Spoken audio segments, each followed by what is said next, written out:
It's Friday, November 24th, 2023.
With our usual shill segment, in which I direct you to patreon.com/Ozone Nightmare.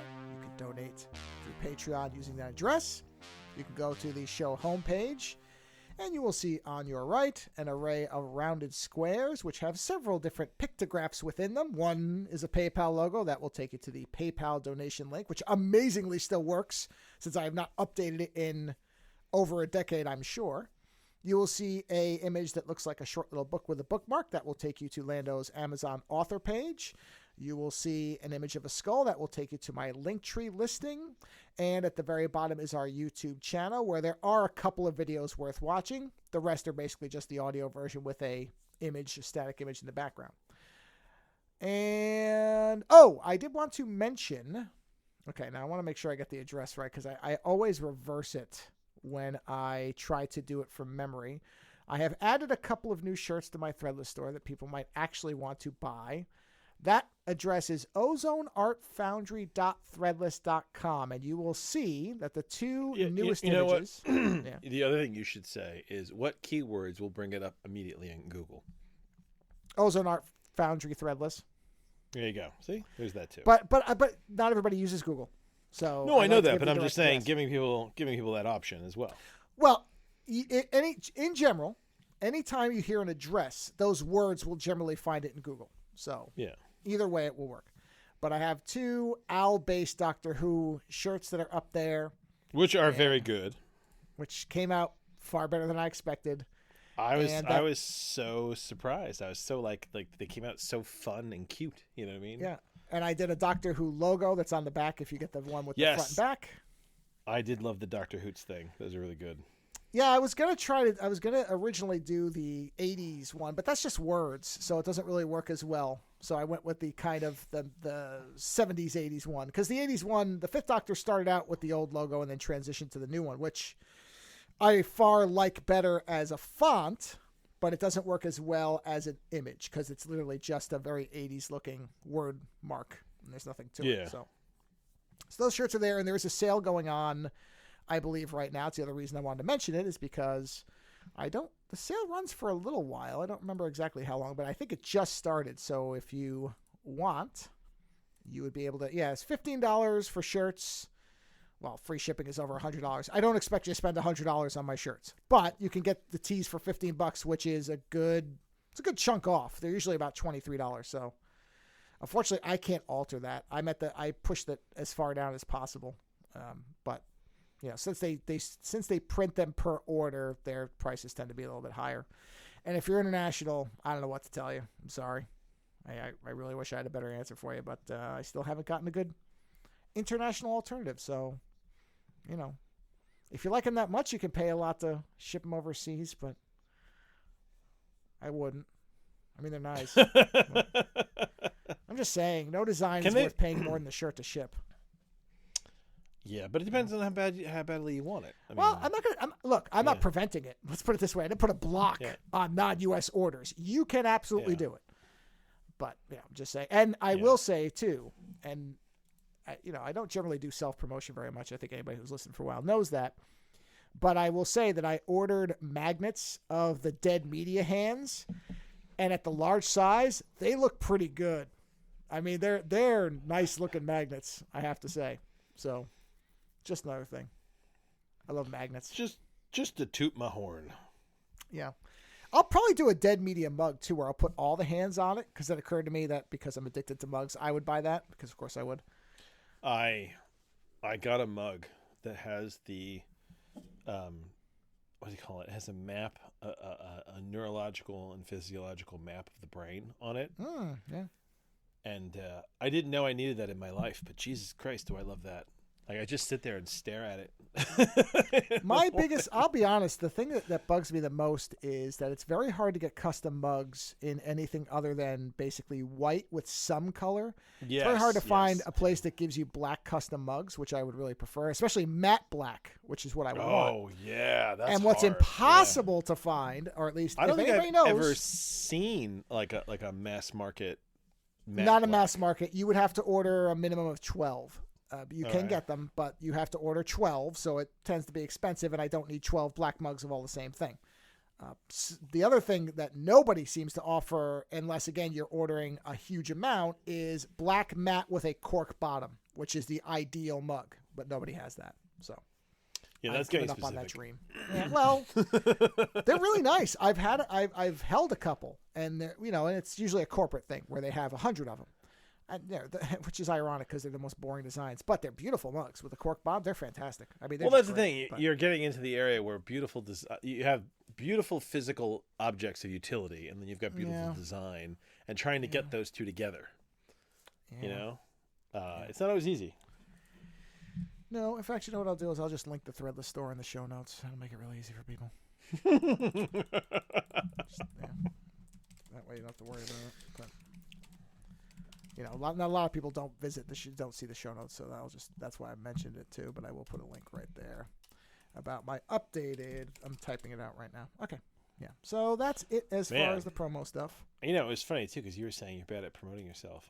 I was just thinking just now that if you're bad at promoting yourself, I don't know what that makes me. I must be like just inert. Well, I do it for you. That's why I know. Thing. Well, that's the thing. I was like, you always mention it, but I never add anything to it because I'm kind of like. No, in fact, it's funny because if anybody who listened to the Adobe Max late night, at the very end, I remember to say, hey, you can go listen to our show notes. And the guest, Aunt Pruitt, said, I am proud of you for promoting your stuff because you never do. Even he knows how bad I am at it. And he said, good for you. He's about damn time. And I'm like, yeah, my priority is always promote the guest. I'm not ever worried about our stuff because I figure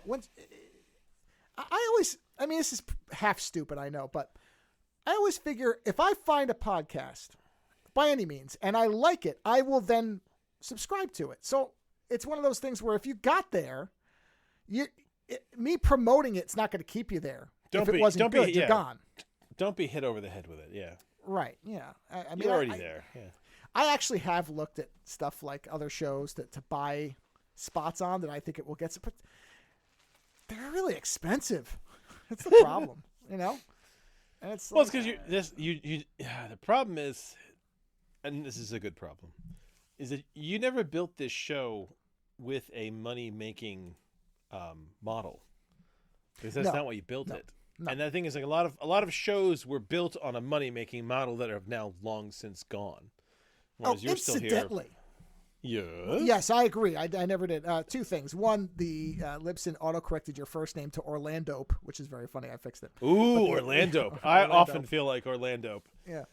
You're right, though. It was never. This show was never engineered as a money-making exercise, which is probably good because that means I didn't count on anything. But the other thing is, I went back and I was looking at something, and I was just looking. Every so often I check to make sure the archives work, that the old shows are still loading, all that stuff, just in case. And I went back and listened to the first show where you're on it, and fuck you, your mic sounds so much better than mine. I sound so bad. And your mic sounded so your mic was so much better than mine. Which is funny because I was always just using a gaming headset in the beginning. Yeah, well, it was better than whatever I was using because I sound terrible. My plan in the beginning was always too much caffeine and a gaming headset. Oh, boy, that first show where I introed you was so bad. It's so bad. I'm so terrible. I mean, I listened to maybe 5 minutes and went, yeah, I can't listen to this anymore, and stopped. I mean, you sound fine. You were talking about all your degrees and stuff like that, but yeah, I stopped listening. You know what? I stopped doing that. I don't present myself anymore. Well, it was your first. It was the first show you were on, so I said. Oh, I know. But I was saying in general, I don't think they matter anymore. I think we live in a culture where having multiple degrees.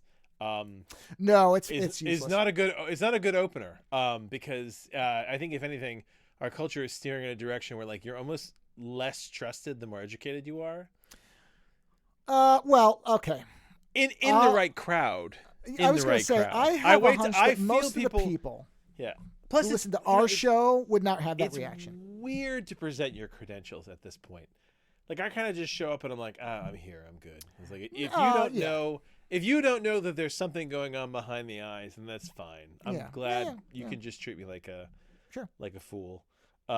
Because like I had a parent-teacher conference the other day, just to get very domestic for a moment, and I was dealing with a table full of teachers. There's nothing wrong. This was just a normal parent-teacher conference. The school just happens to do it in this very strange way, where you feel like I feel like a parole hearing. Not that I've ever been at a parole. I've been at a parole hearing, but I've never been at a parole hearing for myself. I'm just digging myself deeper here. Anyway, I'm not even going to interject. You're doing a great job here. Keep going. I know, right? I'm like, I'm not saying that I've ever been arrested, but anyway. But either way, when I was there, we were talking about school-based stuff, and like, there was a part of me that was like, should I let them know that like my background is like kind of in this area, so they don't need to, like, give me the over explanation of things? Where like that means this, where it's like, no, I understand what all that means, guys. You're not dealing with an idiot. And then I was like, you know what? I'm just gonna let them treat me like an idiot. That's fine. Go ahead. Let's see what your explanation looks like when you think you're talking to somebody that doesn't know their head from their ass. And it was fascinating. It is fascinating to be treated like an idiot. Because people give themselves, there's a lot of interesting, it's fascinating the way people give themselves away, in the way they try to over explain things. Well, there's a reason why one of the the standard approaches by police is just let the person talk, because they will eventually reveal themselves pretty quick. Yeah. Oh man, yeah. So was it my? I have a little gym now at home. I finally built myself a little gym, and I put art all over the place. But then I also put a lot of philosophy, like my own personal philosophy stuff, because I follow like Stoic philosophy, and me, I like Nietzsche and things like that. But I have very, very different interpretations for a lot of these people. I see different things. But I have the meditations of my God, I can't believe I forgot his name. I know the meditations, but I don't know his goddamn name. The Roman emperor. What the fuck was his name? The Roman emperor. Yeah, it's the meditations Caligula? of. No, my God, Jesus, what's wrong with you? The Caligula. Anyway, Marcus Aurelius. What would those Marcus look Aurelius, not Caligula. What would that look like? Yeah. Meditations of Caligula. The Meditations of Nero, right? Oddly, wait. What's funny though is it Nero or Caligula where Seneca was was one of the instructors of one of them, and was essentially put to death by one of them. I can't remember now. Anyway, so I had the Meditations of Marcus Aurelius as like kind of put as like a bullet point, because my whole idea is like I've read these things, I just want something on the wall that kind of reminds me of it, So, but one of them is basically this idea that bad people do bad things. Don't be surprised. And I've always loved that one, because it's like it's very sort of, it holds up really well. And it's this whole idea that we have these people who do bad things, and then we're like, no, he'll turn a leaf. No, he won't do that. No, of course not. And the Stoic approach is, no. Bad people do bad things. Don't be surprised. Don't be surprised. Act accordingly. Which goes back to my personal philosophy of, essentially, plan accordingly and you'll never be surprised. And part of that is that Stoic approach of, bad people do bad things. And here's the thing. It works at all walks of life. If you're in an office and there's someone in your office who's an asshole, right? don't expect them not to be an asshole. In fact, plan on them being an asshole, and everything works out better. Plan around the pitfalls in your life. Don't live in this unnecessary optimism of, no, they won't do that. Especially politically lately, man, I see a lot of people who are like, oh, I'll keep it apolitical. These people wouldn't do that. And I'm sitting there going, these people have already tried to do that, and they will try to do that again, because that's what these people are doing. So please live in reality and plan accordingly. I guess that's my I almost called it it's my mission statement for the night. What do they call those? The public service announcement. Yes, my PSA. There you go. That's my PSA for the night. Yeah, plan accordingly. Live in reality. Bad people do bad things. It's just the way it works. That's true. Yeah. This I guess our whole show philosophy really is just digging ourselves a deeper hole, isn't it?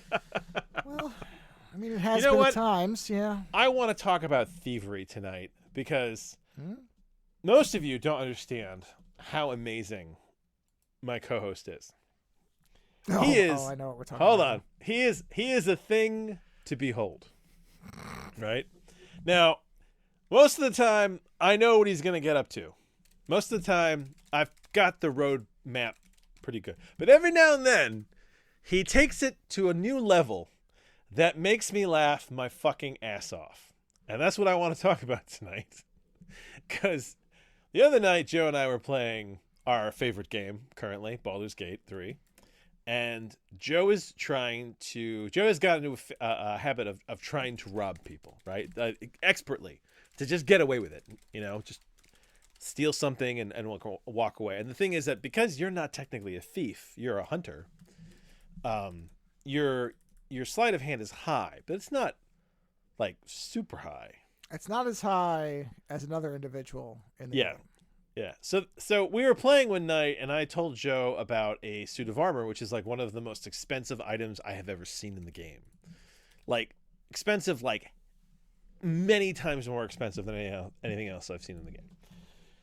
And Joe really wanted to try and steal it. And he did a couple times while we were talking, and we kept resetting things to see if he could get it, which is funny. And he said to me, well, you know what? When you're not around, I'll probably sit down and I'll try and see if I can get this. So I had this scenario in my mind of what Joe would do, which is that at some point or another, he'd probably call his mom, chat with her for a bit, and in the background, he'd just be futzing around seeing if he could steal this stuff, which is minor in comparison to what this motherfucker got up to. Please explain what you figured out. Well, as you said, we attempted this a few times, and I had told you that I would probably log on to the game and spend some time and see if I could figure out a way to do this theft that we were trying to do. And the important part about this is this particular individual, and I won't, just out of concern for spoilers, I won't name anything specific. He's actually an ally. Well, yes, he's an ally, but there were two particular targets that I had in mind. One was an ally. Yeah. Both were vendors. Yeah, both vendors. Yeah. One an ally, and the other one, I won't again give specifics, but the other one was in a highly difficult location because there was no place to hide. Now, the ally was easy enough to divert the attention of, but because of the ally's inherent makeup, they were more resilient and resistant to thievery than the other one, which had a lower barrier to theft, but a higher visibility ratio. So we were talking about two different problems, really. One person who was very attuned to not being stolen from, the other who really didn't pay any attention to anything, but had about 100 people around that were paying attention. Yeah. So two different problems that required the same type of solution. Yeah. And when I jumped back in the game, I was thinking for a while, and then it occurred to me that Asterion, as far as I'm aware, or what I had always read, is a very stealthy, thief-based class character. He's a rogue, essentially. Right. And we hadn't leveled him past level 4. Yeah, we hadn't used him at all, really. Correct. So I went over to him, and I grabbed him. I told Will, stay at home. I'll be back a little bit, darling, but I have some stuff to do. So I told him to stay at the camp. I took Asterion, went to Withers, told Withers, I want you to wipe him out. I'm going to rebuild him from the ground up. So Withers wiped him out. I pulled up a guide to how to build a perfect theft character. Yeah, and we're all maxed out too. We're level 12 level at this 12. point in the game, right. So we've got all the points to play with. Yes, so I pulled up a guide to build up a perfect thief, as well as a guide to the best armor for the characters we were playing in the game. So I built Asterion from the ground up. I then hunted down the armor he needed to give him a boost to his already impressive stats, and I attempted the theft on the 2 different characters that I had in mind. Both thefts being pretty much... Yes. Hold on. Let's skip ahead to the future so that I can give you an idea of what I showed up to before Joe explains exactly what he did. Sure. Go ahead. I jumped on, was it 2 nights later? I think it was, or was it 1 night later? Next day. I can't remember. No, next day. Next night. I jumped on and I opened my character. We were about to go do something. And I was like, holy shit. What is all this shit in my inventory? Not only did I have the super suit of armor, but there was all sorts of necklaces and jewels and magic necklaces and magic rings. Not to mention the fact the massive amount of gold that I didn't even notice till you pointed it out. Until I said that. Yeah. I mean, and at which point the phrase that Joe used was a tornado of thievery. Yes. Please. Basically, once I realized how good Asterion was at his job, at least in this context, I didn't just stop with the armor, because then I figured, well, what is the fun in that? And I basically lost my mind for about an hour of just running to everyone that was a vendor and taking whatever I wanted, including, I didn't realize at first you could steal their money. It didn't even occur to me. And when I was at one of the vendors, I happened to notice something. I went, oh, there's gold sitting up there. 12,000 plus pieces of gold, which I learned is exceptionally heavy.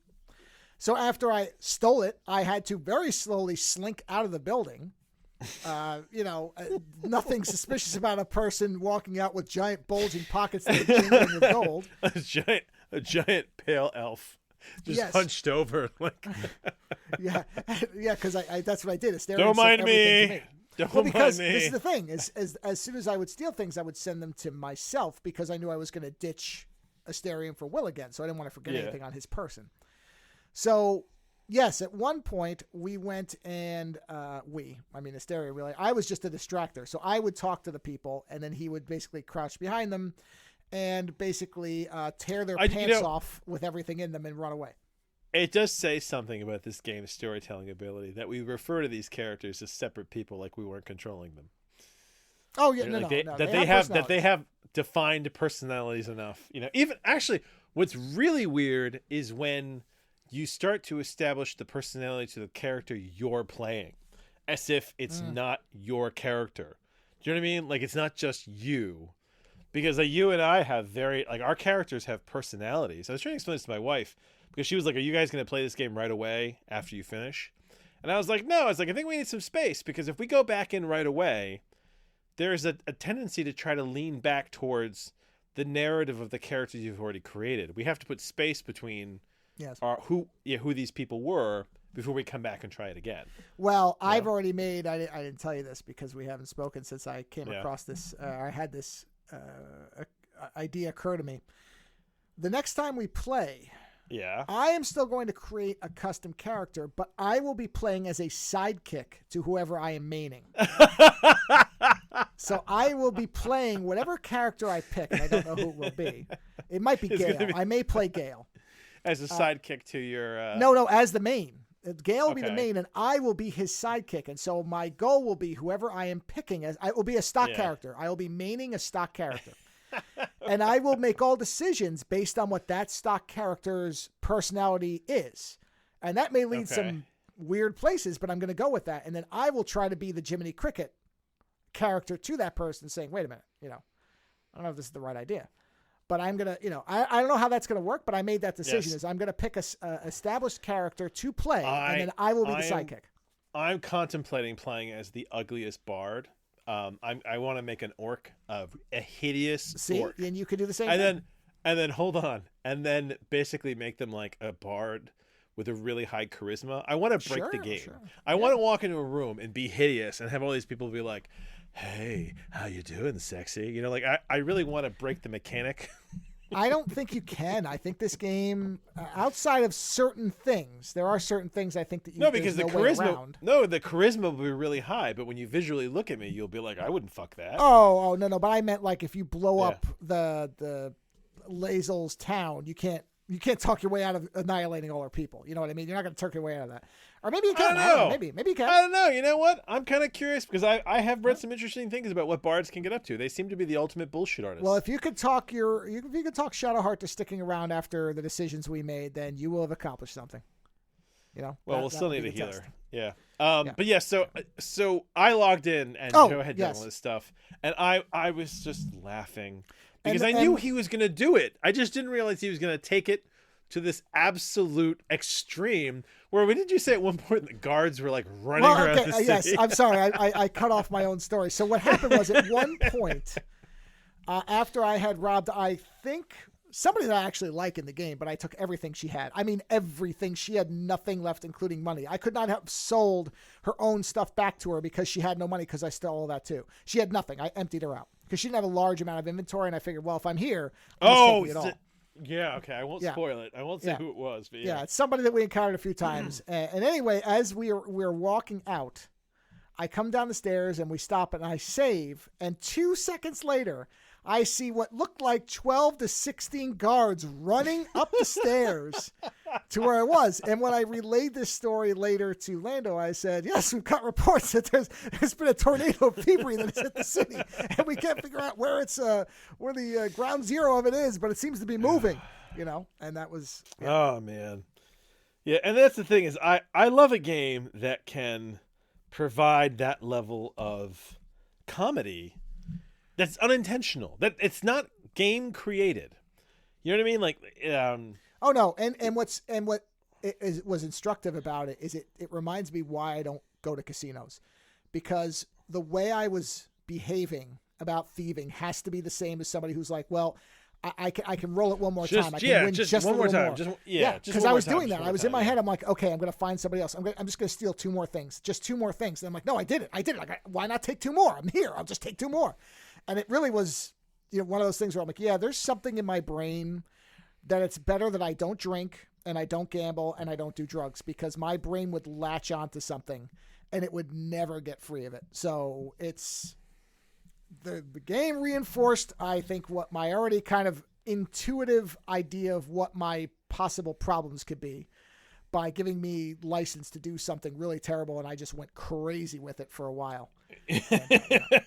I know, and it's funny is that we were so well equipped. So we went to deal with the vampire lord, and we were so well equipped. Now we were already pretty well equipped just from playing the game, but we were so well equipped after that. Yeah. That when we went to see the vampire lord, we had this big sequence with him where he's like, "Whoa!" It's like, "I'm the vampire lord, and I've already beaten you because I'm so amazing and I live forever."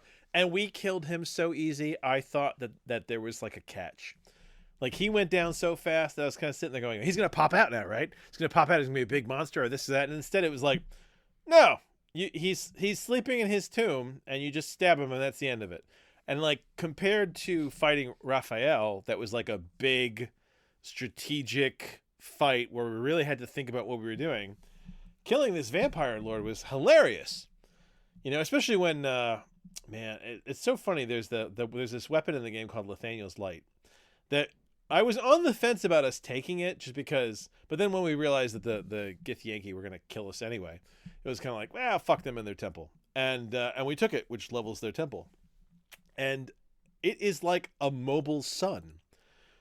So when this vampire lord tried to turn into like smoke and, tell us to fuck off, as soon as I approached him with that thing, it was like a mobile sun. He just fell from the sky. And I just realized that between all the gear we'd collected and all the gear you'd stole, we were just so well equipped. So it's kind of amusing now to see where we go. Because I have a feeling that next time we play, we're probably just going to go treasure hunting. Because, you have a whole list now of all the shit that's best for everybody. Yes. Hell, we should just go treasure hunting for a while. And some of it, sadly, were passed, but yes. Yeah. What man? But what are we at? 75% at this point? 75%. Yeah. 75%. Yeah, it doesn't feel like it. I think we're like 135 135 or 39, something like that. Yeah. So, but I love a game that makes allowances for you to make your own fun. I mean, that's one of the things I loved about playing the new Saints Row. I know it got bad reviews, but and the studio got destroyed, so that's gone. Yeah, I know. But like, we had so much fun just fucking around. So actually, question. So they destroyed the servers for that, right? They're gone? No, is the game still playable? Oh no, it's still playable. Okay. Yeah, they can still play it. So we can still network if we wanted to play that game, even though the studio's gone. No, yes. No, they still have it's still support. The studio's just gone now. But no, you can still play it. How does that work? Well, because I believe with that, I mean, I think it's still up. Let's see. Saints Row. 2020. When did that come out? 2020? I don't even know. Let's see. Oh, no, it's 2022, apparently. Let's take a look. Here it is. Let's see. Okay, let's see. Because the site is still up. So I don't think they shuttered the game. I think they just... Because they released an update for Halloween. There was just the skins developer. that came out. So basically, just the developer was taken. Yeah, the developer's gone. Yeah, but I think it's still supported. Yeah, it's still being sold. So if it's still being sold, then they can't shut it down if they're still selling it. Let's put it that way. Yeah. There you go. Yeah, they just patched it not that long ago. So that is a great game. Yeah. I had a lot of fun and I will thoroughly enjoy finishing this game and then coming back at a later time. Yeah. I don't mind coming back. We need like a game in between. Oh, definitely. I just don't know what the hell we're gonna play after this because I have a hunch I'd read about something that I thought would work, but I can't remember. So it's probably I don't know. I think it's supposed to be out this year, so I don't think it's that far off. But I don't remember. So I'd probably just end up playing Sniper Elite. So yeah, I just wanted to mention that because I wanted that little adventure because I do love it when a game provides an avenue for you to be surprised. And the thing is, it's not even surprised by the game; it's surprised by the people that you play with. Yeah, and that for me. I did, me, by the way. Funny enough, not that this has a place in the show, but I noticed they added Alien Team Fire Team to the free PlayStation thing, so we could always go back to that for a while. Aliens? You mean? Oh God. Yeah. Did they fix it? Is it not just monotonous as hell? I assume we could try it. It'll be free to try it, so why not? Anyway, we'll look around. Yeah. Yeah. And then I just wanted to mention a slightly different note. I was telling Joe this recently. I just showed my kids Lord of the Rings, Fellowship of the Ring again for the first time. It's again for the first time because they saw it when they were younger and they totally forgot it. So we watched it. My daughter was a little bit bored by it, and my wife is not as impressed. But my son was like all in. And what's sad is that I've seen that movie, the first one, The Fellowship. I've seen that movie so many times, and I still get like, I think as I get older, I actually get like more like teary-eyed during some of the scenes in that movie. And like, I hate to admit it, like I'm, that thing where like you're trying to like kind of cover the fact that you're getting a bit misty-eyed. But like, sure. When Boromir is like, "Oh, Aragorn, my king," and I'm like, "Oh, Jesus Christ." And fucking, Samwise is gonna drown, and Frodo reaches in for him, and just all that. Like when Gandalf dies, and like, I mean, you're just sitting there and you're like, man, why am I having an emotional response to scenes I have seen 100 times before? What the fuck is this? But I wonder if that's the power of a good movie. A good movie, I think you can watch many times, not all the time. It can't become totally familiar, but you can see it many times, and I think its emotional value can hold up. Because did you see that they're going to re-release Abyss into theaters for one day? Yeah, because they're finally doing the 4Ks, including True Lies, which has been unavailable forever. And I don't know where they're going to show it, but my wife and I were like, we should totally go see that. I saw that movie 3 times in theaters. I fucking adored that movie when it came out. I still adore that movie. But what I'm saying is, like, when that thing came out, I loved it so much. And I love the ads for it. They're like, well, before he did Avatar, he did this, Under the Sea. It's crazy, isn't it? I know, because I haven't even seen the new Avatar. Oh, I'm not going to. I have no interest really? whatsoever. No. You don't even want to see what they did? No, I don't care. I didn't care about the first one. I don't care about this one. Oh, they all won? Great. Oh, they're all dead? Great. I don't care. I have so little attachment. Did they not win? I don't even. Yeah. Well, I mean, of course they won because that's what it is. But I'm just saying, I don't care. I am curious to know what the fuck he's been working on for all this time. Because that's the kind of the sad thing about Avatar to me. I enjoy the first Avatar. I like Dances with Wolves. I like Aliens, right? Okay. It was enjoyable to me. Sure. But I didn't want James Cameron to then get completely sidetracked by it.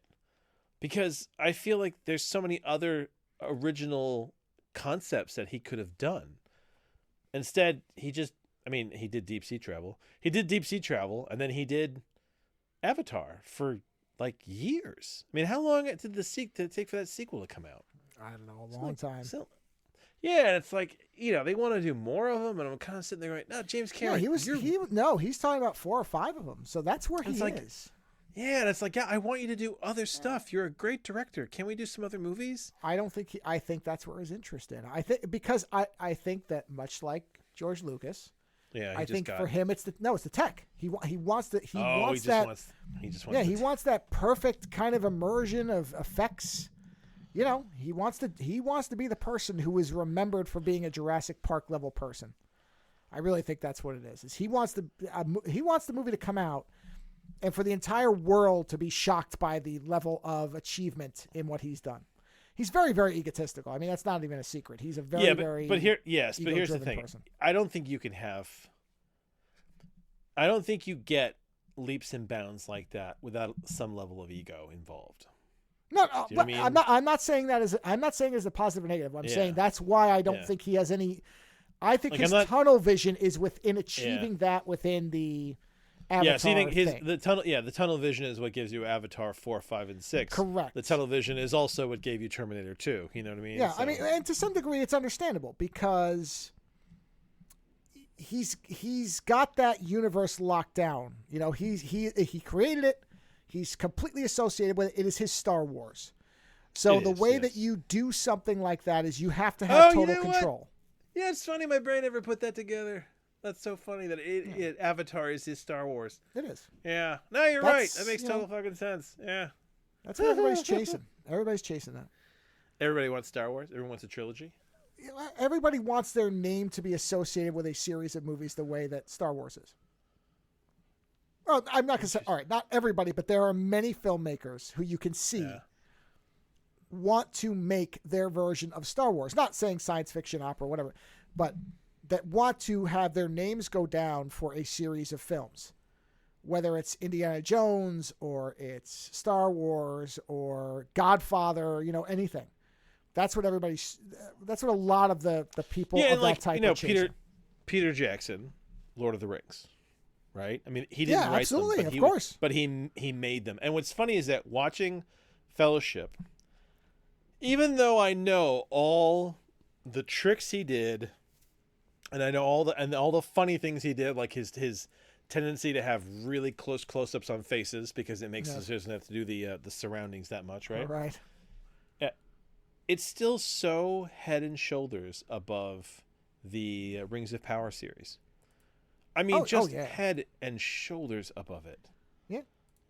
That it's, it's the whole, some movies are just done really well and they echo, and that is his trilogy. I mean, I'm trying to think, I was going to think, like, what are single movies that are iconic? But there's a lot of single movies that are iconic.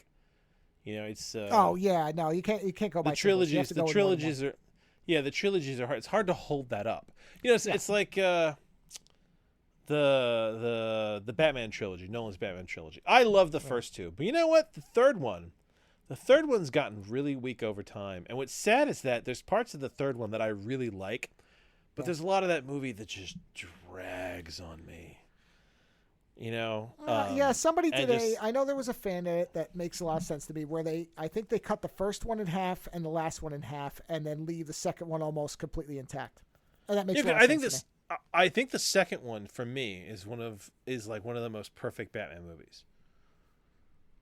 Like the way that it's very hard to imagine what you cut out of it, and that's why when I read that this person left most of it. Well, not you're not. I mean, normally fan edits you're cutting things out, or you're adding cut scenes. But as far as I understand, there's nearly nothing is changed about it, if anything. Yeah, I mean, like the first movie is good, and it brings you into this new version of Batman, and the second one is like Batman in his prime, and then the third one is Batman on the way out. But like, I just don't, because Nolan's version of Batman and I'm not completely. It's not my version. It's not my version of Batman. It's a very good version, but it's not my version. I don't necessarily like how he went out. I mean, it makes sense that Batman couldn't be Batman forever. It's just yeah. What's funny is it drags and then it gets almost too sentimental at the end. Well, yeah, and I mean, I don't really have a problem with anything in the third one. It's perfectly fine. I don't believe that someone like that could just retire and fuck off. Oh, I have no problem with that. I have no problem with that because Mania cannot be sustained forever. It was one of two things was going to happen. He would either have gotten killed. You would destroy him. Yeah, he would destroy himself, or at some point he would realize that someone else has to do it. And it's one of those things where when you think about it, the true mania, it just depends which avenue the true mania takes. Yeah. If the mania is based around he himself having to achieve everything, then he has to kill himself doing it. If the mania is based around the mission is to defeat evil, the mission, yes, then someone else does it, and it's fine as long as someone's doing this. It doesn't have to be. I'm gonna chew on that one for a bit and see how it fits. Yeah, I like the idea of it. I don't disagree with it. But the reason I think the second one remains as the strongest one is because it is free of any of the detail work of what Batman is. The first one has to establish his origins, including all of his fumbles and screw ups and everything else. And so there's a drag to that. There always is. Origin stories have a inherent what's the word for it? Drag to them, inertia to them that you can't escape. You have to build up the velocity. You have to start. Yeah, especially when you know the character so well. This is the stupidity of it. We know Batman. We don't need to see this every time. Nolan did a good job of it, but honestly, we don't need it. No. But what was the movie that came out recently where they just Spider-Man. Oh, they skip right over it. Yeah, of course. They skipped right over it because they're like, hey, we've done this a million times before. And that's what the Batman did. The Batman didn't bother. The Batman was like, no, we know who Batman is. He's a year in. Let's just get to it, okay? And they just jump over all that. I don't know if they might mention his backstory here and there, and of course they show him with Alfred a couple times, but they don't show there's none of that stuff is in there. It's just right to it.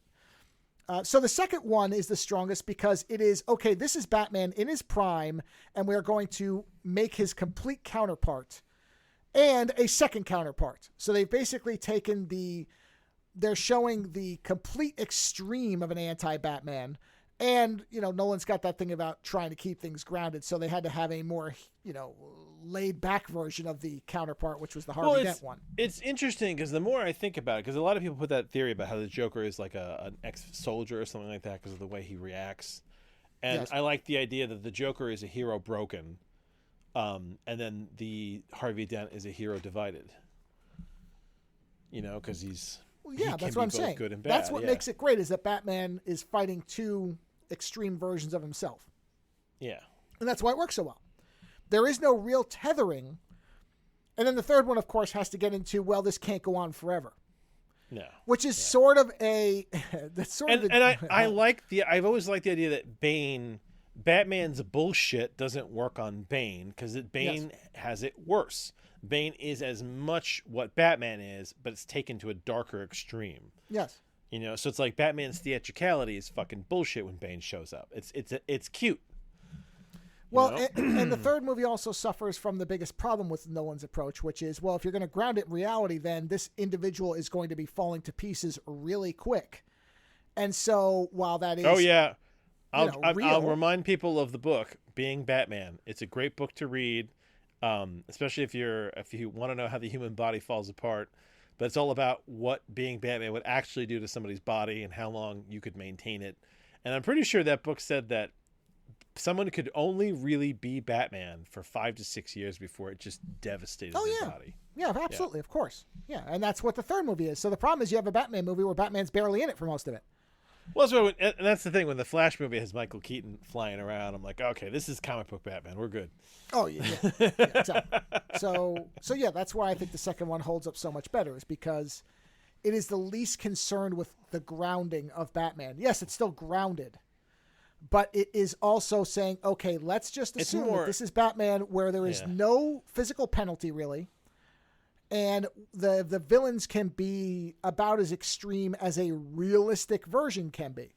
Because, I mean, the problem with Bane is, I mean, that concept falls apart so quickly.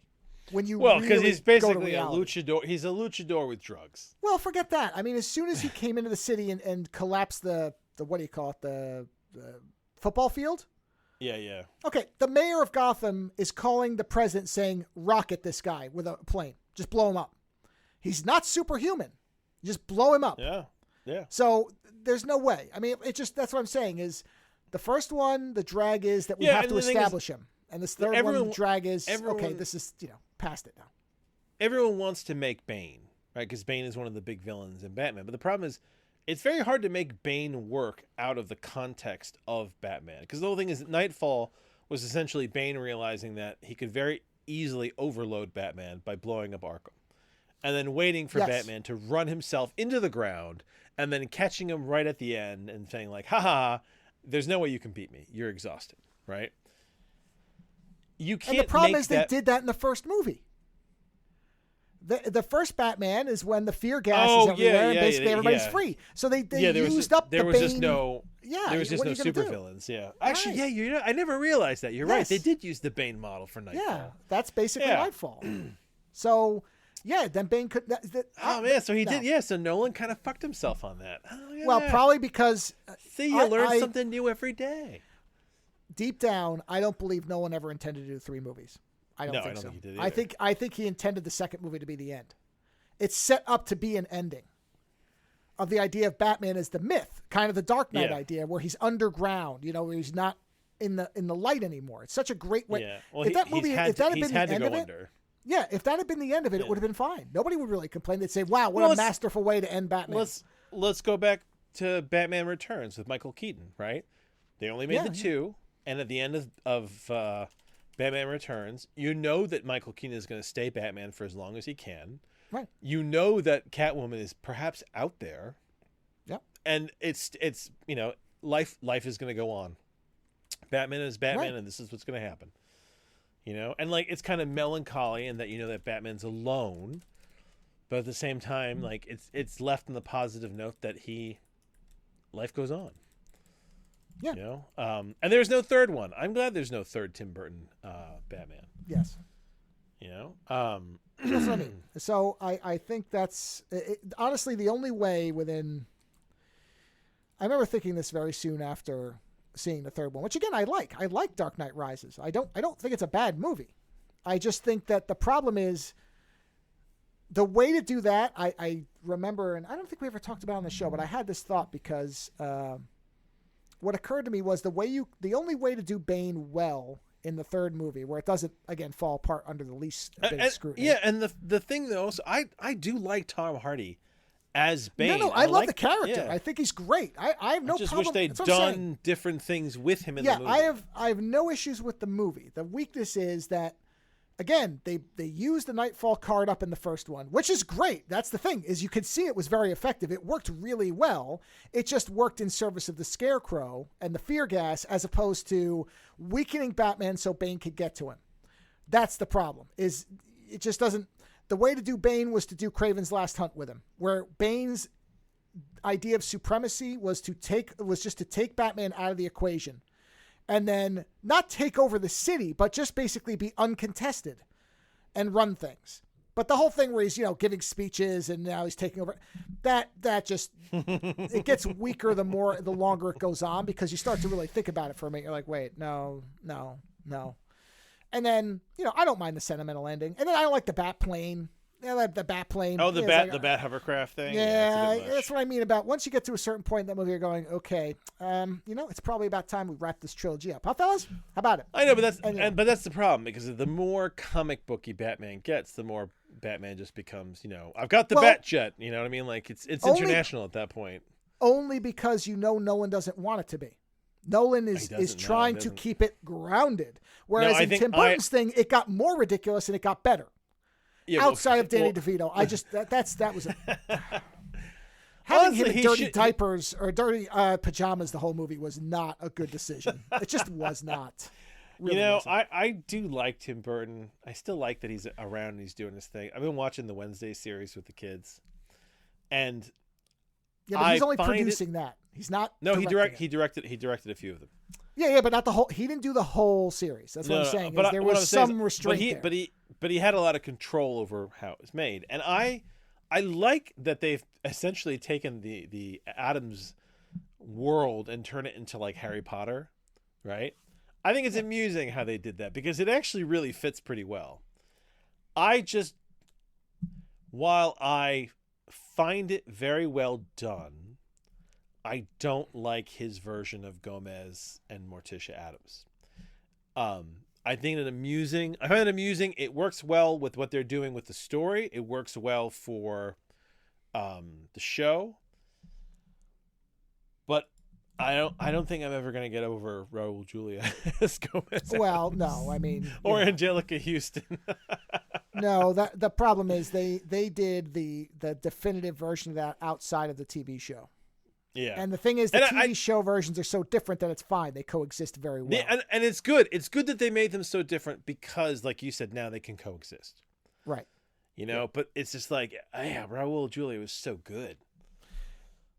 I mean, they could have easily, and of course, there's a version of the universe where I wish this had happened, where they had the TV Gomez meet up with the other one as like father and son. That would have been so beautiful. Oh man. That would have been that, because they talk about their parents. If you had seen, I can't remember his name, John, what is Oh, what is? Oh, you mean from the original show? Samwise. What is Samwise's name? What's that actor's name? Sean Astin? John Astin. John Astin is his dad. That's his dad. So you knew that, right? Yes, that's like Gomez Adams is Sean Astin's dad? Yeah, that's the same last name. No fuck. Hold on. Yeah. God, no, you're just throwing shit at me tonight. Well, I thought you knew that. Yeah. I did not. Yes. 5 children, one of them being Sean Astin, who is... No shit. I mean, I think of him from Goonies, but yeah, Samwise. Yeah, that's his dad. I didn't know that. Yeah. But imagine Raul that's Julia awesome. and John Astin as father and son Adamses. I mean, it's such a great idea that you sit there and go, how did we never get it? Because it's such a beautiful concept. And they would be fine because you would know they were related, yet they would be completely different.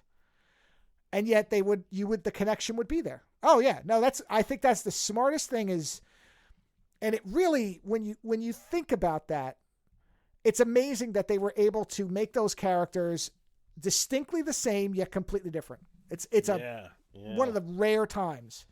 Kind of what Heath Ledger did with the Joker, to be honest. Same thing. It works. I mean, the different versions all work for what they're doing. Oh, yeah. It's the same way, like, I don't like the new Fester Adams, but it works for the story. Sure. And it's just things like that. But shit, man, sorry, I'm still having a hard time getting over the fact that Gomez Adams is Samwise's dad. Yeah. That's just... Yeah. Wow. Well, they don't really look alike, so it's one of those things where you sit there and go, wait, that can't be. And yes, it is. Yeah, it is. It's crazy, right? It's funny. Yeah, and wasn't he the Riddler at one point? John Astin? Yeah. No, you're thinking of oh god, what is that guy's? You're talking about like the Adam West Batman. Who was the Riddler? Frank Gorshin, I believe is the actor's name. Frank Gorshin, if I'm pronouncing. Hold on. I am not wrong about this. Hold on. Unless he was in the running to be it, but unless he did it on animated or something. That could be. Frank Gorshin stepped away from his Riddler role in season 2, the only person that could fill his tights with the same menacing zaniness was John Astin. Oh, really? Okay. See, I've never seen. I only watched maybe the first couple episodes of the John West. I watched a lot of Adam West Batman when I was a kid. I never did. That's fascinating. I didn't know that. Huh. I've That's never why- seen him as. Huh. Yeah, look it up. Yeah. I never saw him. Hold on, let me see what he looks like. I don't even know what that It looks like Gomez Adams dressed up as the Riddler. Wow. Yeah, I definitely never saw. Okay. Listen, not that I'm to say anything about anybody's physical appearance. I'm certainly not going to give the man any real static, but John Astin in the Riddler tights is a much different looking Riddler than Frank Gorshin, who was very wiry and is kind of what I associate with. I mean, he was a very skinny guy in many ways. John Astin was slightly more portly, is all I'm going to say. So that might be why I don't remember the John Astin one, because that doesn't look like the Riddler. That looks like a guy dressing up as the Riddler. Looks like a cosplayer. Who was the original Joker for Cesar Romero? He famously would not shave his mustache. Yeah, that's why it's white. Yeah. White paint. Yeah, which is just crazy. But Cesar Romero, he also played hold on. There's a role that I always forget that he was. Am I wrong? I don't know. You're probably not. You're I'm right wrong. about John Astin. So No, I was wrong about that. Other roles that he did. I can't believe the guy wouldn't shave his mustache for the Joker. That's just so crazy. You know what though? It worked though. You know, as a kid, I didn't even give it a thought. No. Well, of course, kids don't. But it's funny as an adult, you sit there and go, "Come on, man, you were on Batman. You could have shaved your mustache." But whatever. Hey, whatever. When they brought Henry Cavill back for reshoots, and they contractually now you wouldn't have him, to worry about it. Yeah, I guess not. Yeah. Oh, God. They contractually wouldn't let him shave his mustache off. Oh boy. Oh, we live in a weird world. It's Sure very do. funny. You ain't kidding. Well, that concludes our intro. What do we have for the show, Joe? Well, I have a review since I don't think we have much else. Obviously, since we've been talking for an hour, we have nothing as usual. I watched. Okay, as I said in my short review, this is a movie I selected based on the same criteria that I used to use when I was 14 and I went into a mom and pop video store. I saw a cool looking cover for a movie I'd never heard of, and I went, this might be good. I'm going to watch. Yes, so I decided to watch a film from 1989, an American-Peruvian science fiction film, as it turns out. Oh, that sounds like it could be a good mix. Yes, called Crime Zone. Now, if you look up Crime Zone, not only will you see a fantastically, what looks like mid-'80s, I mean, it's late 80s, so same time period, a fantastic cover, art-wise, but it has a wonderful tagline on it, which is "God is dead, hell still exists." Is this David Carradine? Yes, it is. Okay, well, oh, sort of. I mean, I think I may have seen this. Have you seen this? Yes. Well, I think I saw this when I was younger. The belt fetishist is not based on that much, but he is in it. Based on the cover, yeah. Yeah. So, and the other thing, once I actually started it up, I went, "Oh, Sherilyn Fenn is in this, who I like. She's in Twin Peaks." And I never really seen her in anything else, so I was kind of curious if she was going to be good in this. Which I will say, she and David Carradine are in a different movie than everybody else. This is one of those kind of things where their acting is so much better than everybody else's is. And David Carradine, for this time period, he is sober as far as I can tell. He is not a falling down drunk at this point. He's speaking very clearly and seems to actually be acting, which was not always the case for a while in the 80s and 90s. You can watch him in movies where he is clearly being propped up by hopes and dreams of the cast and not much else. God. So, I'm not kidding. You can watch some fun stuff. Go watch, Future Zone, I think. And then, I don't remember what the other one was, where he's got the robot hand that he basically barely uses. But anyway, this is a post-apocalyptic dystopian film. In terms of the narrative, really nothing in here that, if you watch a lot of science fiction, that will surprise you at all. The narrative is right out of a million other things you've seen, straightforward A to B. However, for a movie of this type, it looks a lot better than it should. It is actually filmed in terms of the actual look of the movie. It's got some really nice camera work. They took advantage of what I assume is... No, it looks quite well done. I mean, it doesn't look grainy. It looks very clean. It's actually, visually, it's much better than you would expect. The basic story is that it's really Aeon Flux. Honestly, I thought when I got to the end of this, I went, "Oh, this is Aeon Flux." So there are two states that are at war. So I guess it's 1984 as well in that way. You don't really know where it's supposed to be. They never specify if there's even countries anymore or whatever. It's never clear. All you ever hear about is the two countries or states of Soleil and what's the other one? Freyden, I think it's called. Hold on. Freyden. Where's the damn name of the other place? Yeah, Frodan. Sorry, Frodan. So it's Frodan. It's Soleil and Frodo. So in Soleil and Frodo are the two states that are at war, and in Soleil, which is where most of the movie takes place, there is a caste system where people are assigned tiers, and so just like any type of class system, the people at the bottom. Dude, my brain completely read that wrong. You said they were assigned tiers, and my brain was just like, what, like they're giving them like crying. I was like, they're giving them like teardrops. It's like, what kind of movie is this? Because I don't remember it at all. And then I was like, nah, you fucking idiot. He's talking about a class system. Yeah. So anyway, in the tiered class system, as you would expect, people at the bottom are in poverty and live in the worst places, in the crime zone of the title or in a plague zone. There's different zones. Yeah, shit rolls downhill. Yep. Right. Although the movie doesn't really seem to know which numbering system it wants to use, because at times being a 1 seems to be the worst. And then depending on what the dialogue is, 1 might be the best. So I'm not sure the continuity person was on top of this one, but it really doesn't matter.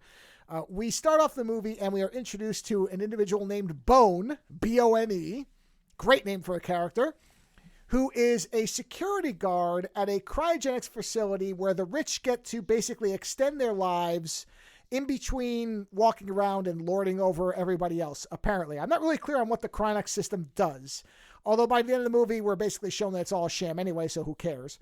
But even the prospect of it doesn't make much sense. I don't know why you would go into a cryonic stasis if you're rich and you have all the power in the society. Why would you want to delay that? You would just live it up, and then, if you were old and or diseased, it might make sense. But that's not what they indicate. They just indicate that randomly the rich just decide to go to sleep for a while and stay the same age, which I don't get. But whatever. Bone works at this facility, gets fired because he doesn't have any respect for the rich, and he is part of, so he's on the lower tier system, and in this society, you can go to strip shows and, see strippers, and you can have limited conjugal visits, and you are forbidden from reproducing if you are of a lower caste. So basically, they don't want the poor to breed. They want to make sure only the rich are reproducing. So when he goes to one of these strip shows, he runs across Sherilyn Fenn, who is playing a prostitute named Helen, and immediately falls for her, love at first sight type of thing. And so he shows up, and we get a nice explanation. There's actually good, I will say, this is a showcase, I think, and I'll get your opinion on this, but I think there's actually good dialogue in this, too. There's good writing, even though the story itself is very stock standard, boilerplate stuff. The writing and the acting is not bad, and there's actually some good dialogue. So this is our introduction to Bone and Helen when he goes to visit her. So what am I, some fourth-tier bitch slumming in the dead-end zone? A lady policeman? How about a cutthroat raider from Frodan? Choose your fantasy. How about a simple conversation? So you decided to see me after all? We never finished our game. So we're gonna finish it here, right? Sorry, I don't have a table. Too bad, I've got the balls. No, just stand there. Let's put them to use. Like I said, I just want to talk. About what? Anything you want. Why you're so miserable, for instance. Who says I'm miserable? Everything about you says it, and I know the reason why. Yeah? Yeah. You hate your job, and it makes you hate everything around you. Including you. No, not me. You haven't made up your mind about me yet. The decision isn't that far away. Well, let me help you make it, and a few others besides.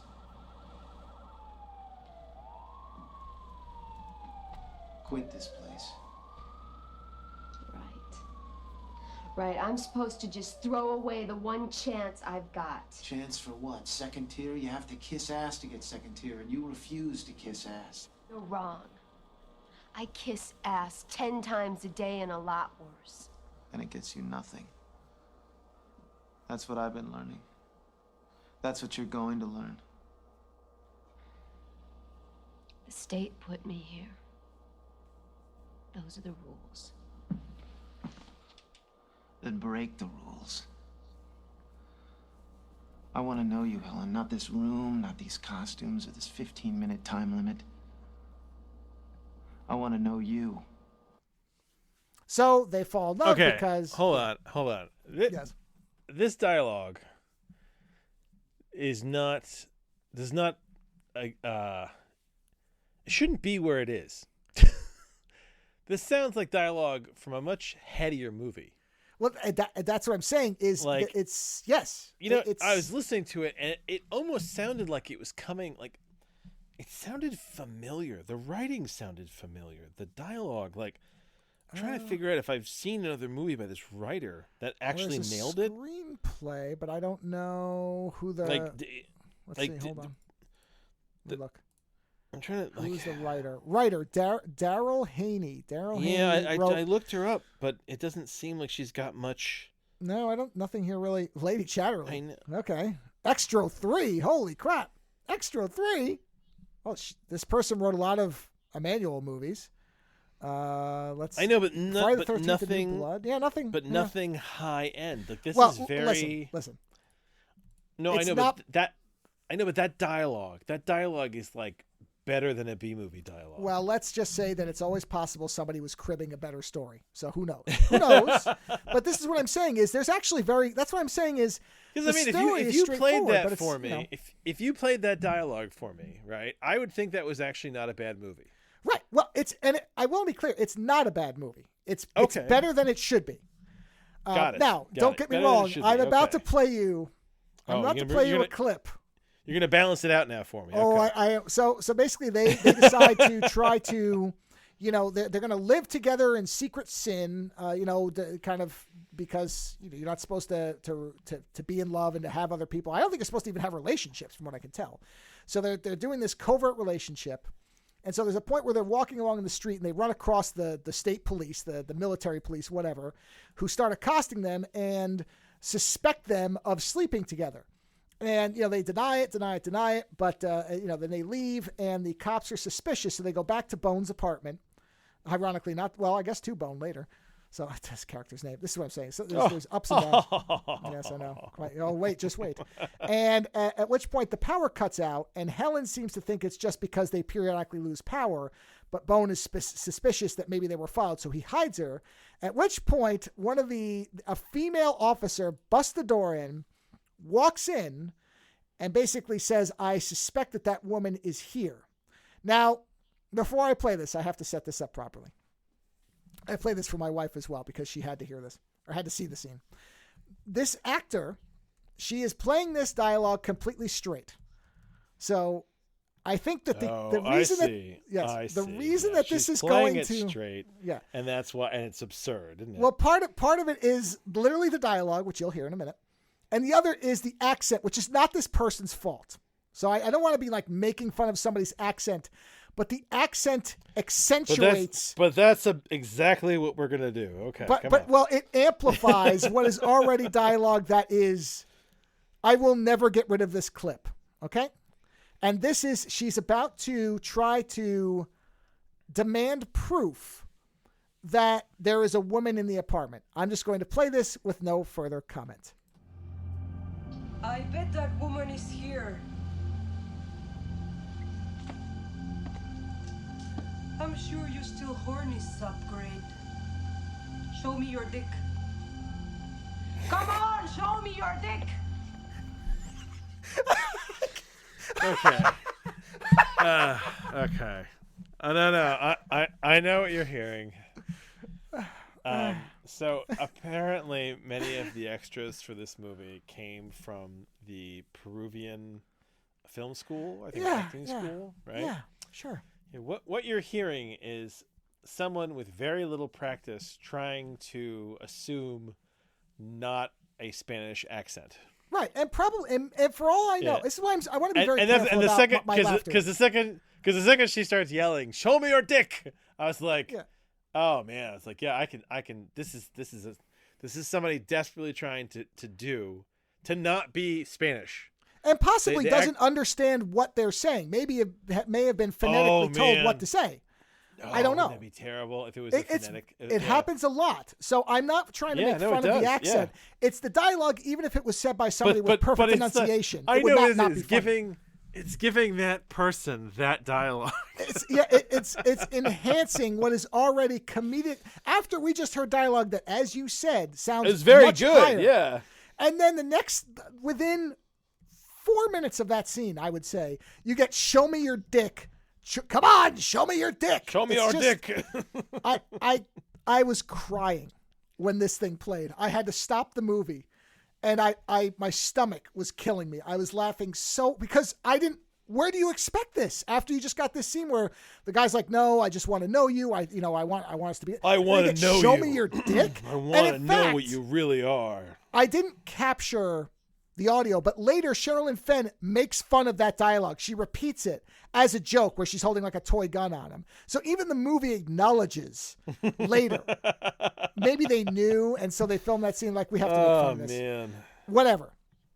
Oh, God. It's that. Show me your dick. That you know what? Everybody, wait, can I just zoom to that part? Yeah. Let's just play it one more time for everybody. Here we go. Enjoy. Come on, show me your dick.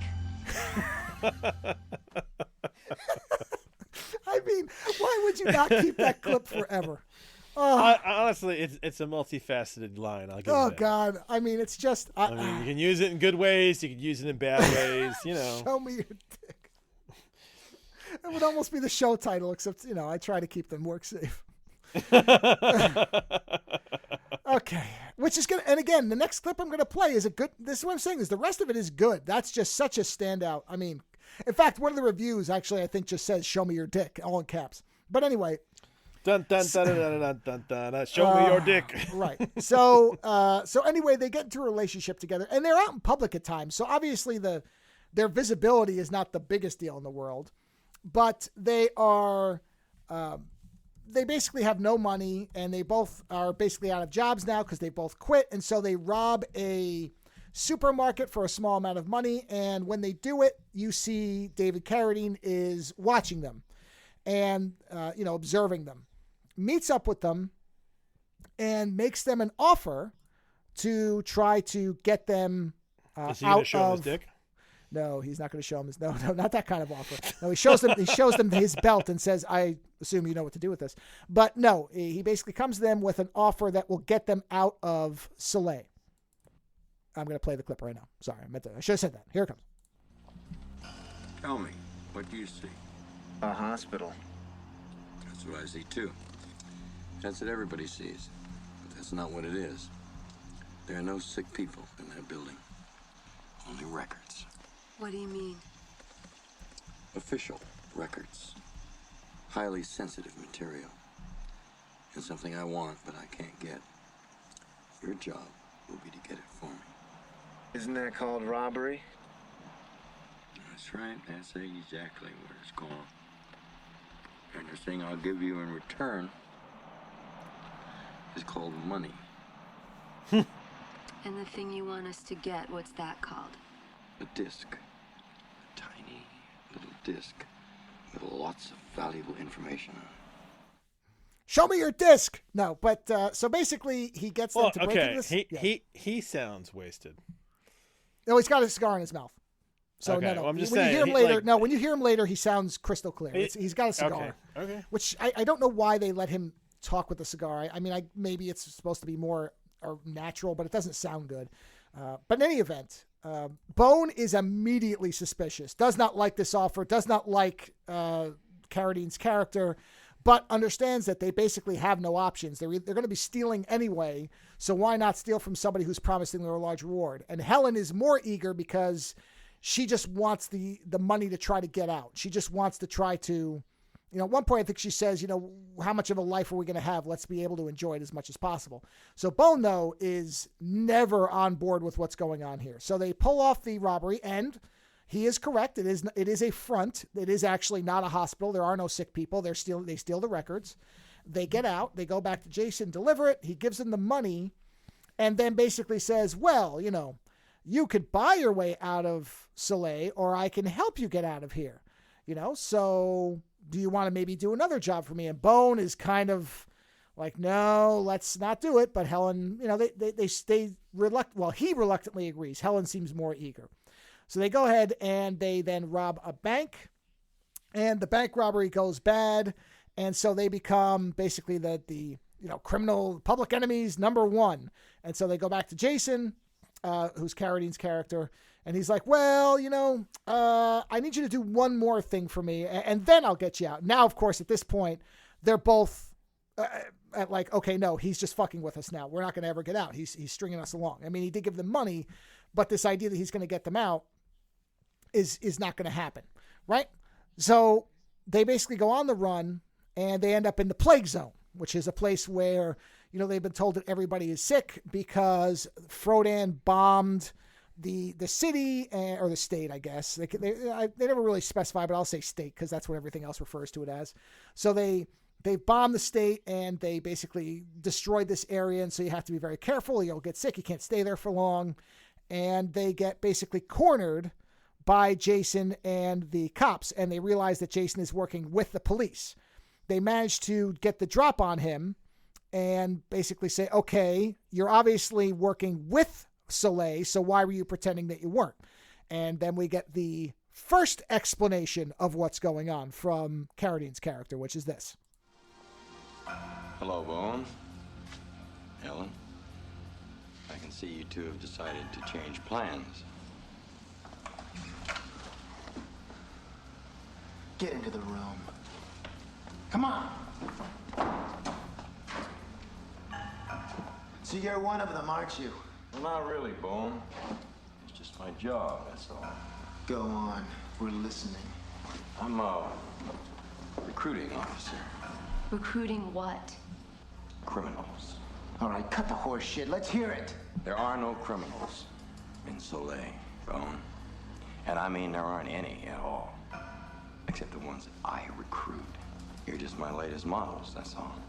Once upon a time, Soleil really was a crime zone. But that's all over now. The police got so powerful that they just wiped out crime completely. If you don't have criminals, you have to invent them.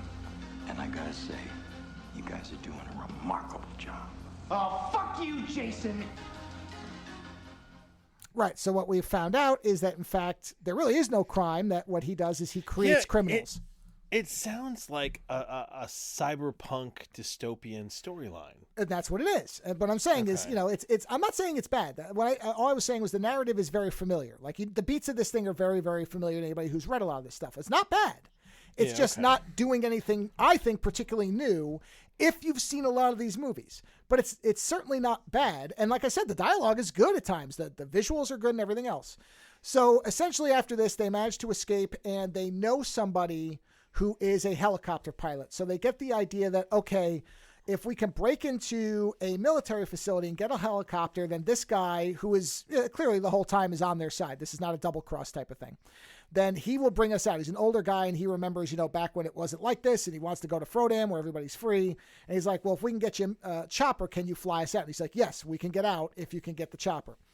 So they break into the facility, and they manage to get a chopper. There's a lot of stuff that happens in between, but I'm just skimming over it because it's, basically events happen in between. It's not like they just walk in and get it. There's things that go on. But they manage to actually get to the facility. They get the chopper, and they manage to get out. And so they escape, and they fly with the chopper and eventually arrive in Frodan. They radio there, and they're given clearance to land. They land, they get out of the chopper, and they're ecstatic. And they look around, and they start to realize that everything is bombed out.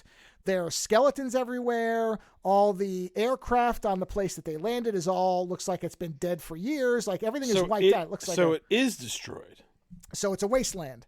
And so they're wandering around. They're trying to figure out what the hell's going on. And they come to a hangar. And inside the hangar is our buddy David Carradine, who shoots the pilot and then shoots the woman officer who's with them.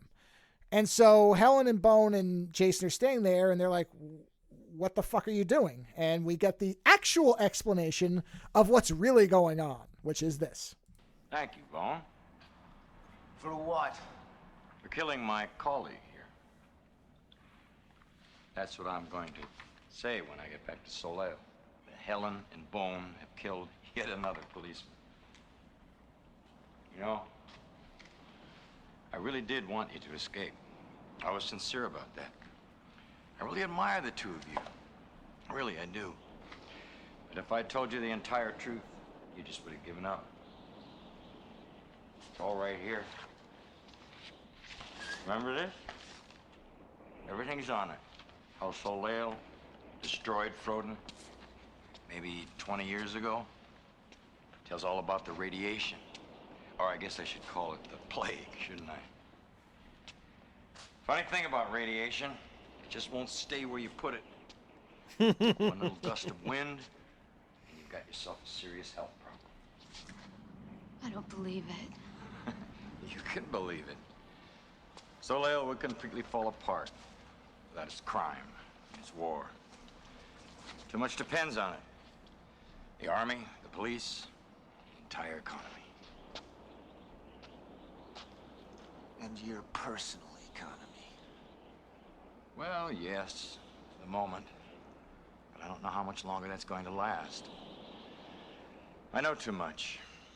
I could end up being criminal of the month myself. Which is exactly what this little thing is designed to prevent.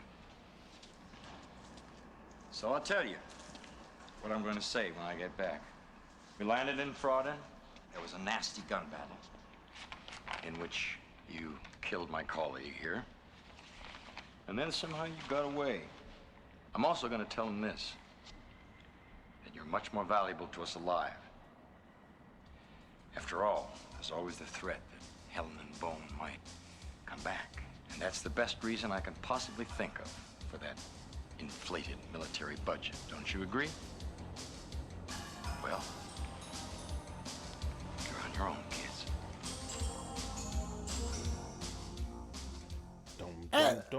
And then you see the movie music ends. kicks in.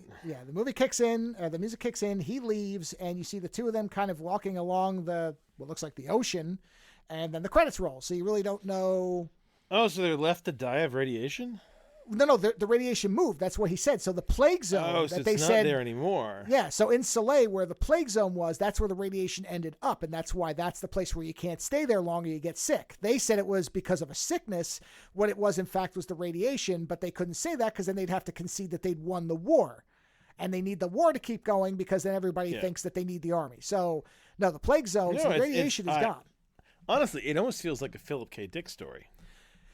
And yeah, well, that's what I'm saying is the elements of this are clearly from classics of science fiction, like all that stuff. That's what I mean about the narrative. I'm not saying it's bad, but you can kind of see what's going on. You can, if you've read a lot of these books, you'll guess at the ending. Like I as soon as they landed and they saw that there was a buy, I'm like, oh, okay, then this is again, the war is over. This is 1984, where there's a never-ending war, but you're not really sure if there is a war or that it's already over with. And so this is all to perpetuate the government to be able to keep funding the military and everything else. And so, like it's a good movie. It's just that, again, the narrative isn't inventing anything new. I jumped over, there's a character that is, I don't know whether it's just that the guy's a bad actor or that they made him play it really weird, but there's one character who is so obviously going to be the kind of betray his friend type that you're just waiting for it. And of course it happens because, he's got like an inferiority complex and he, at one point tries to stop them and they basically let him get killed by the police, because he's a patsy. It's heavy. It's heavy-handed. I mean, heavy-handed, or it's just not well written. It's just that the character is not, I think the performance destroys any possibility that you wouldn't know where it's going. This character is so jealous right away of the fact that Bone has a plan to get out that you know that he's not going to be able to handle them leaving. So, yeah, but this is little things. I mean, it's still a low budget film. This is not some kind of movie that was secretly made and forgotten about, but was, a $50 million picture. It's a Roger Corman picture that I think Carradine is an executive producer on. So, I mean, they probably made it as sort of a vanity project for him. And, I think it was a fun movie. I'm glad I watched it. Will I watch it again? Probably not. It's probably a one and done. But, no, that's probably one of those ones that if we still had cable TV, it would come on at 3:00 in the morning and you'd go, you know what? Yes. Yeah, I'll leave it on. Yeah, it was worth watching once. It gave me one of the best clips that I'll constantly reuse for who knows how long in the show's history. Come on, play it again Come on, show me your dick. Exactly. Right? So just for that. You know what I want you. I want that to be your Rickroll from now on. Honestly, that would be the best. I want you to be like, okay, I'm gonna play a clip now from this movie, and then just show me your dick. And then it'll just be, Come on, show me your dick. Just every now and then, just to keep us on our toes. It's the dick roll. Yeah, okay. We're gonna do our shield segment. Let me remind everybody where they can go to support the show. Come on, show me your dick.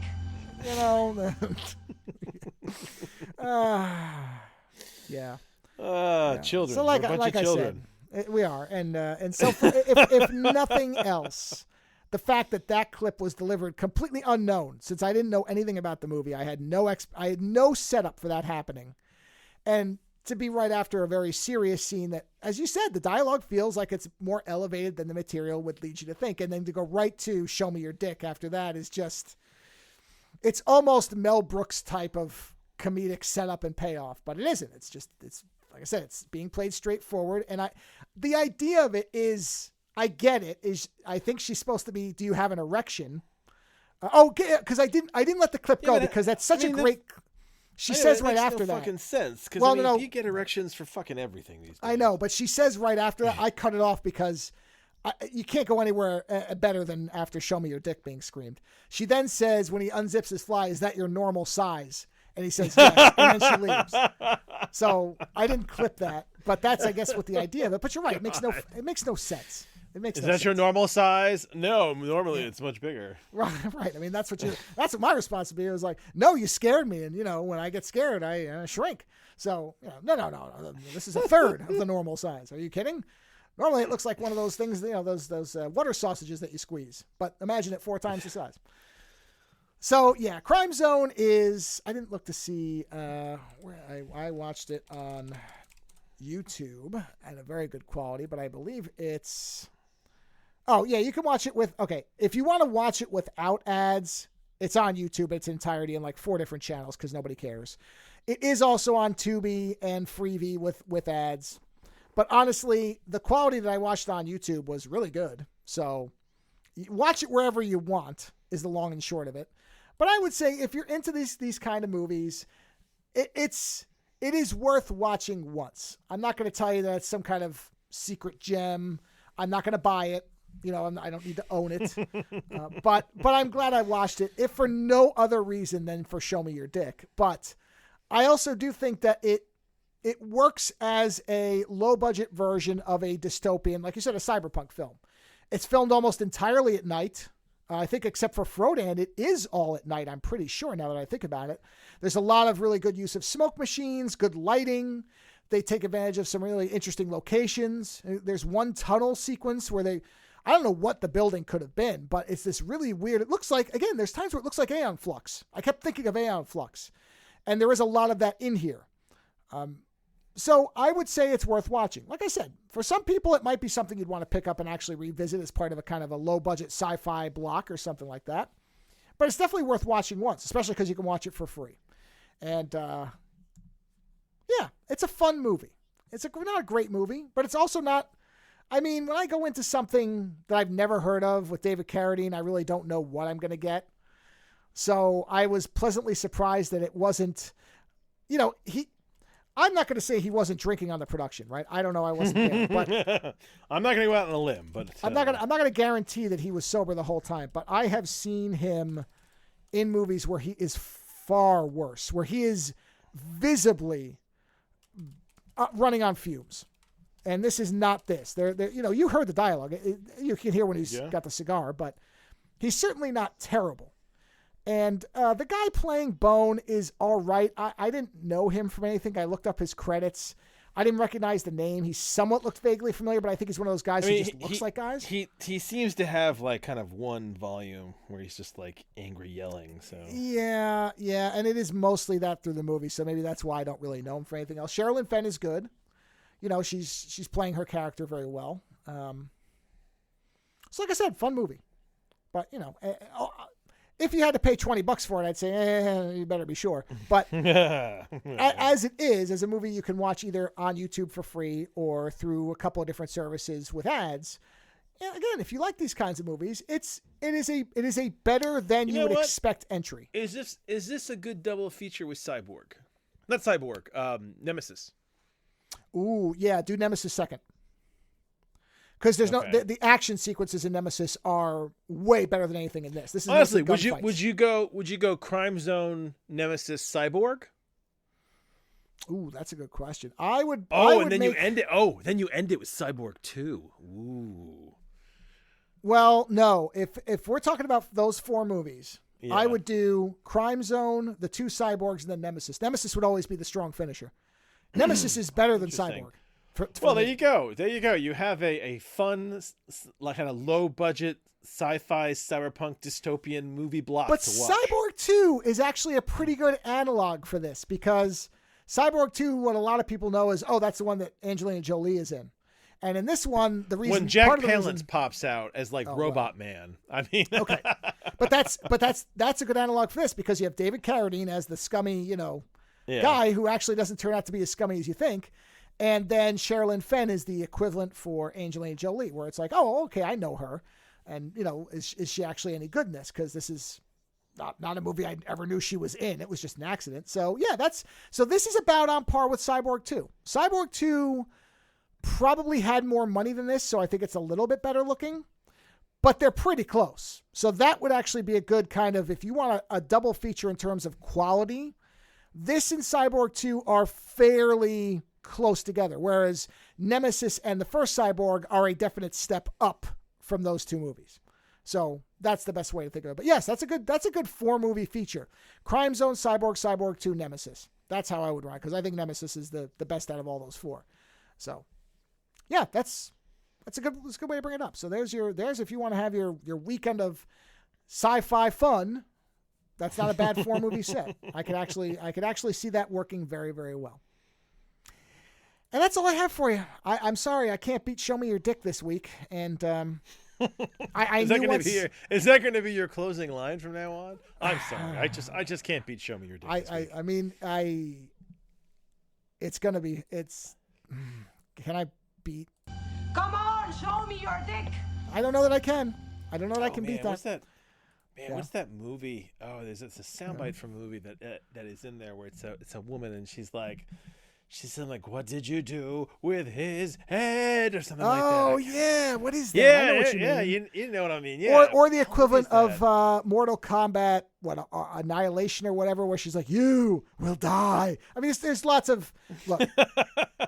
And that actress, because it kind of lines up here, that actress I believe is a French actress, and I haven't seen her in a lot of English stuff. So she's a very heavy accent. So it may be just a case where, again, I'm not trying to make fun of this person for their accent necessarily. It's just amplifying the line. It's the delivery of the ridiculous line. Yes. It's like something out of a Will Ferrell movie that somebody delivered straight. Yeah, Kenneth Branagh couldn't have delivered this line with anything less than comedic timing, even if he'd been trying his Hamlet hardest. So this woman had no chance, other than to have it come out sounding like what it does. Come on, show me your dick. I mean, and it never stops being funny. You're going to burn that into my mind. It's going to be playing in the back of my head. I hope you dream about it tonight with your perfect wake recall. Up and all I'm going to hear is, show me your dick. Show me your dick. Yeah. What a stupid way to end the show. But I have nothing else because I knew I couldn't review anything else at that point. There was just no way to get away from that. That was just going to be the black hole of the whole show. It's like once you hear that, it just. I mean, I've played it 7. I'm not going to play it again. I promise. I'm not. But I have to have played it now at least 6 times. I'm not going to play it anymore. So, On that note, if for no other reason than to see that scene in its full glory, I would recommend Crime Zone. And yes, that 4-movie double feature, if anybody watches that, tell us how it worked out, because I think that would actually be a really good set of movies to watch in that order. And on that note, I don't know if I will have any clip anywhere near as good as that in any show that ever follows this one. And that's okay, because we're at 890 now. So if that's how late we're coming into such a wonderful clip, I have no problems with it. It's not like we blew it all on the 5th show.